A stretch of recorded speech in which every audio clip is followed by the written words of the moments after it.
Hey there everyone, just made this video trying to explain what happened and how I'd like to fix it.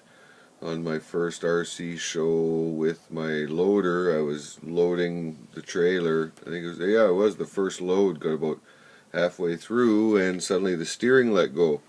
Well, seemed like too big of a project to deal with at the show, so I just put it on display and brought her home, and I finally got a chance to take it apart now to see what in the heck happened to it.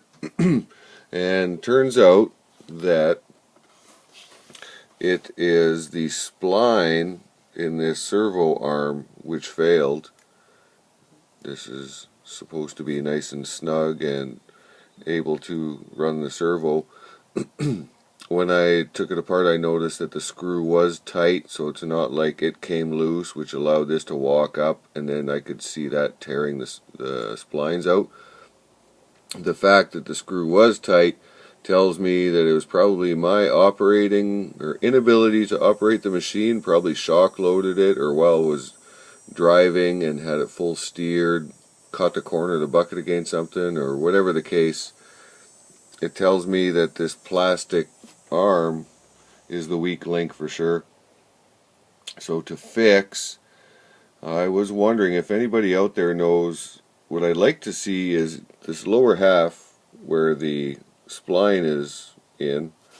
If I remove that and could pick up a metal fabricated splined hub with a flange on it, so I would remove this piece here.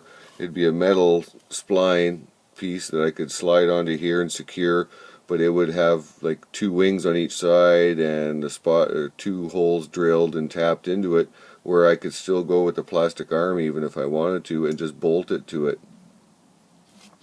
Because otherwise I don't know how in the heck I could anchor an arm to this spline shaft. I need some real good strength here. I don't want to go through this again. It was quite the nightmare to get this all apart, and I can't imagine what it's going to be like to put it back together. But yeah, so if anyone has any suggestions on how I can beef up this reaction arm, would be muchly appreciated. Thanks everyone. Thanks for looking.